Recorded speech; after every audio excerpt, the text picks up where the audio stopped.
আলী হোসেন ওসামাকে আপনারা তো দেখেছেন সোশ্যাল মিডিয়ায়, তিনি ট্রাউজার পরে আর গেঞ্জি পরে, মাথায় কোনো টুপি নেই, একদম জেন্টলম্যান হয়ে গেছে। আসলে উস্তাদদের বদদোয়া বৃথা যায় না। হাজারো উস্তাদের বদদোয়া রয়েছে এই আলী হোসেন ওসামার উপরে, যার কারণে তার আজকে এই অবস্থা। এক সময় দেখে মনে হতো যে তিনি হচ্ছে জান্নাত থেকে পালিয়ে এসেছেন। কি বিশাল মুসলমান, পাগড়ি ছাড়া একটা সময় খুঁজে পাওয়া যেত না। অথচ সেই লোকটার টাকনুর নিচে দেখলাম পায়জামা। সি আল্লাহ রসুল বলেছেন, যে ব্যক্তি টাকনুন শেষে তার পায়জামা পরে, সে যেন তার স্থান জাহান্নামে বানিয়ে দেয়। আহা, হাই রে আলী হোসেন রে ভাই, তোর হলো এখন তুই শোরুম উদ্বোধন করিস। শোরুম উদ্বোধন করবি কে? আমাদের ওই যে মোল্লারা করছে না শোরুম উদ্বোধন, তারা তো বিভিন্ন বড় বড় প্রজেক্ট উদ্বোধন করছে। মাশাআল্লাহ, তুই তো সেই পাগড়ি পরতিক, সেই টুপি পরতিক, সেই পাঞ্জাবি পরতিক, সেই হলো পায়জামা পরতিক, তোর পোশাকটা উড়ে গেল কে ভাই? এটাই হলো জামাত। ওখানে আপনি আমল নিয়ে যাবেন, বেআমল হয়ে বের হয়ে যাবেন।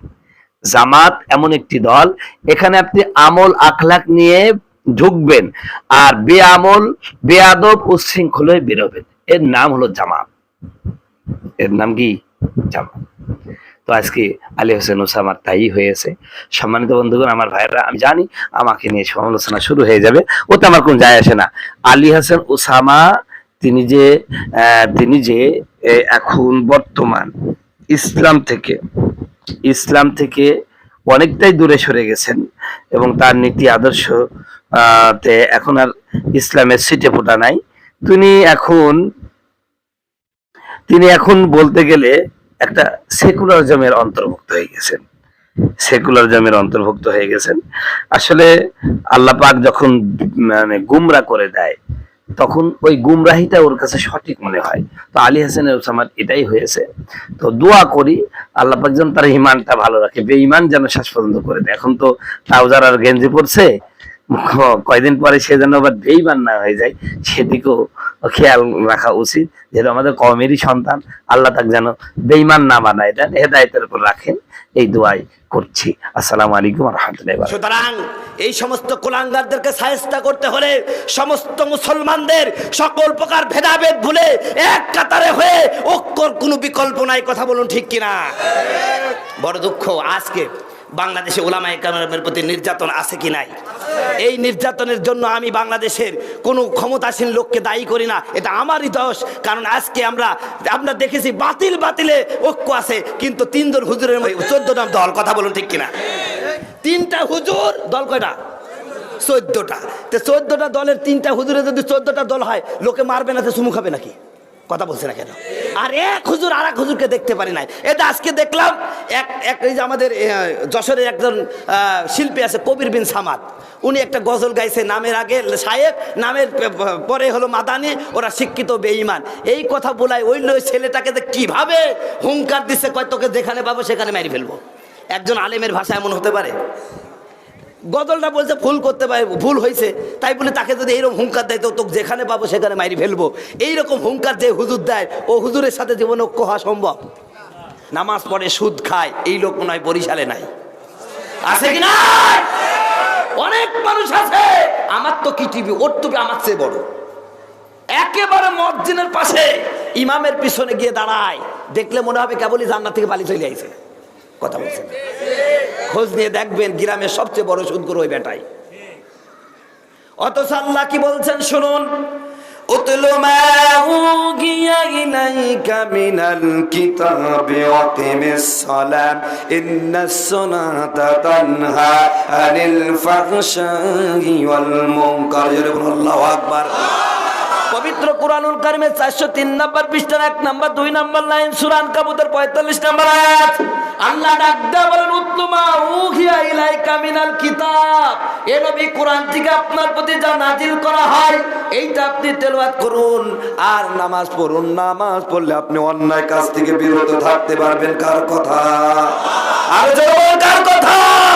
ইন্নাস সালাতা, নিশ্চয়ই নামাজ, তানহা, বিরত রাখে, আনিল ফাহশা ওয়াল মুনকার, সমস্ত অন্যায় অশ্লীল কাজ থেকে। কথা বলেন ঠিক কিনা? আল্লাহ বললো নামাজ অন্যায় কাজ থেকে বিরত রাখে। আমরা তো দেখি নামাজ পড়তে ঘাটি বেরিয়ে যায়, ওরাই দেখি সরকারি মাল চুরি করে। আছে কি নাই? খাটের তলে তেল ঢুকায়। আছে কি নাই? জোরে বলেন না কে ভাই? তাহলে কেমন নামাজ পড়লা? এই জন্য মমতাজ মাঝে মাঝে বলে, নামাজ তুমি ধর্ম জানো, চুরি তোমার পেশা, সেই নামাজি হইবে কবুল কেমনে করো আশা, নামাজ হইল না রে তোর নামাজের লইলি না খবর। ঠিক না? আমার বন্ধুগণ, আমার ভাইয়েরা, অনেক মানুষ আছে নামাজ তো পড়ে, অনেক হাজি সাহেব আছে হজ করতে যায়, 4 বিঘা জমির মালিক, 3টা ছেলে 2টা মেয়ে, 3 ছেলের নামে 4 বিঘা জমি রেজিস্ট্রি করে দিয়া এরপরে 3 ছেলের দিকে 2 লাখ করে 6 লাখ টাকা নিয়ে হজে চলে যায়। কথা বলেন? মেয়েটিকে কিছুই দেয় না।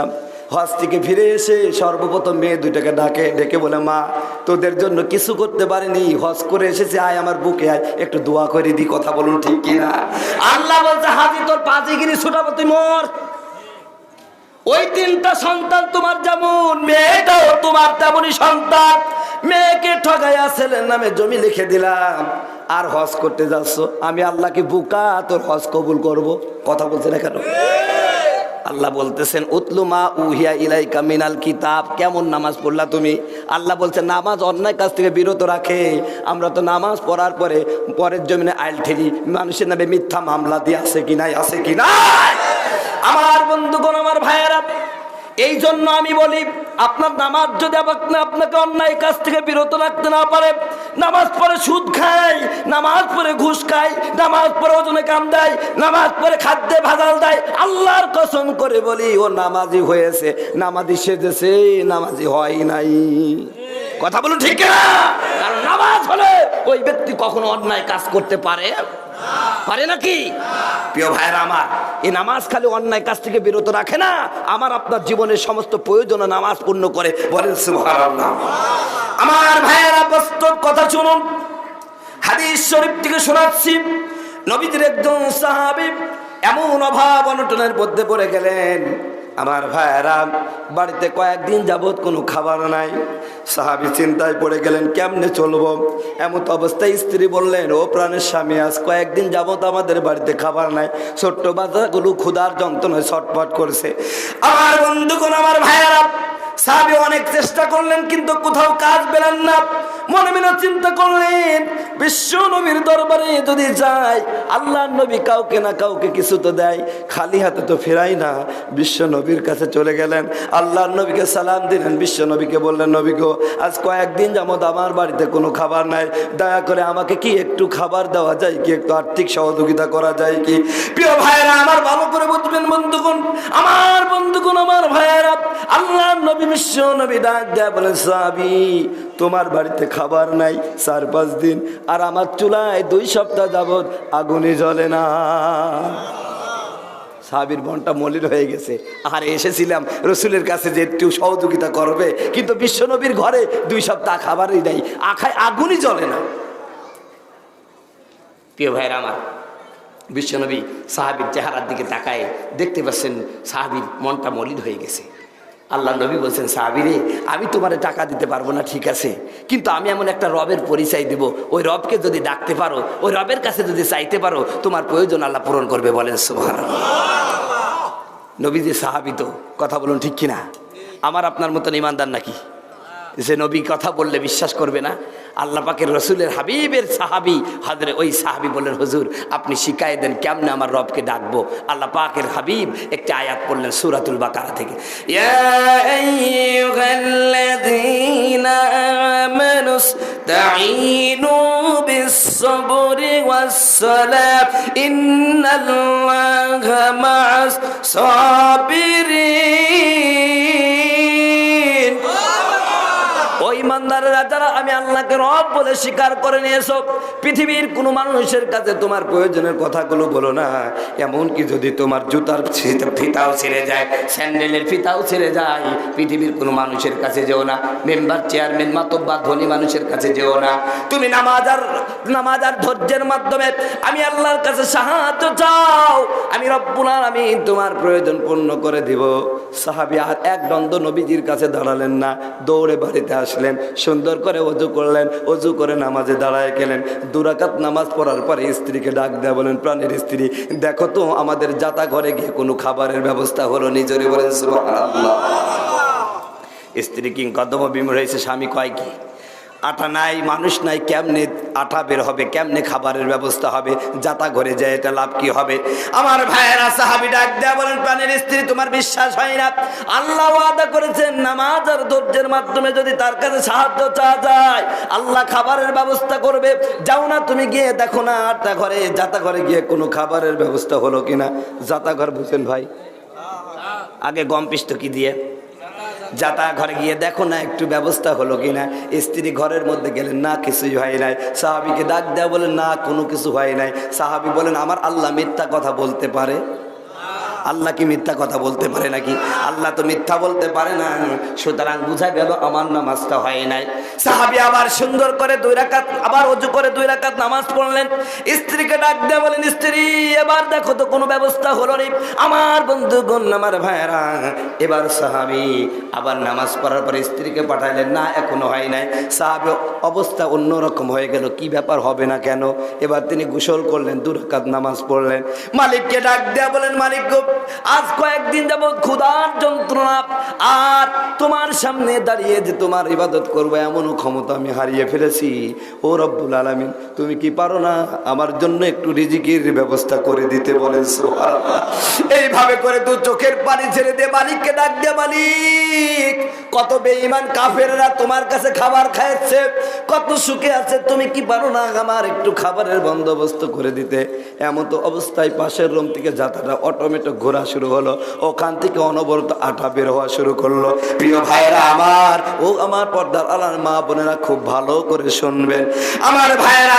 এবার স্ত্রী চিৎকার দিয়ে বলে, প্রাণের স্বামী আর নামাজ পড়ার দরকার নাই, নামাজ ছেড়ে দিন, তাড়াতাড়ি এসে দেখেন আল্লাহর কুদরত জারি হয়ে গেছে, আমাদের যাত্রাটা অটোমেটিক ঘুরছে আর সেখান থেকে অনবরত আটা বেরোচ্ছে। জোরে বলেন সুবহানাল্লাহ, জোরে বলেন আল্লাহু আকবার। এর নাম হলো নামাজ। আমরা নামাজ পড়ি, শয়তানও আমাদের দেখে হাসে। কথা বলছে না? কথা বলছে না? যে নামাজ তোমাকে সুদ থেকে নিবৃত্ত রাখতে পারে না, যে নামাজ তোমাকে ঘুষ থেকে নিবৃত্ত রাখতে পারে না, ওটা নামাজ নয়। কথা বলো ঠিক কিনা? নামাজ তোমাকে অন্যায় কাজ থেকে বিরত রাখবেই, এটাই হচ্ছে সত্য কথা। কথা বলুন ঠিক কিনা? এতক্ষণ ধরে যারা নামাজি এদের কথাই বলছিলাম, যারা নামাজ কালাম পড়ে না ওরা তো খুব হাসতেছে, যাক হুজুর একখান আইছে নামাজি লোকদেরকে ঝাড় দিচ্ছে। কথা বলছে না কেন? প্রিয় ভাইরা, যারা নামাজ কালাম পড়েন না, আমার সমাজে কিছু মানুষ আছে নামাজ তো পড়েই না, বরং আমরা যারা নামাজ কালাম পড়ি আমাদেরকে বোকাশোকা মনে করে। কথা বলছে না? আমি বাস্তবে একটা কথা বলি, ছোট্ট একটা গল্প বলবো, কষ্ট হবে। রংপুরে ওয়াজ করতে গেলাম আমার এক বন্ধুর মাদ্রাসা মসজিদে। তো এই বন্ধুর মসজিদের সামনে একজন বাড়ি, এই লোকটা বেচারা নামাজ তো পড়েই না, বরং যারা নামাজি কালে আমি দেখতেই পারে না, এর বোকাশোকা কি কারণে এখানে ঢিপা ঢিপি করতেছে, কি পাইলো, এরকম একটা অবস্থা। বুঝছেন?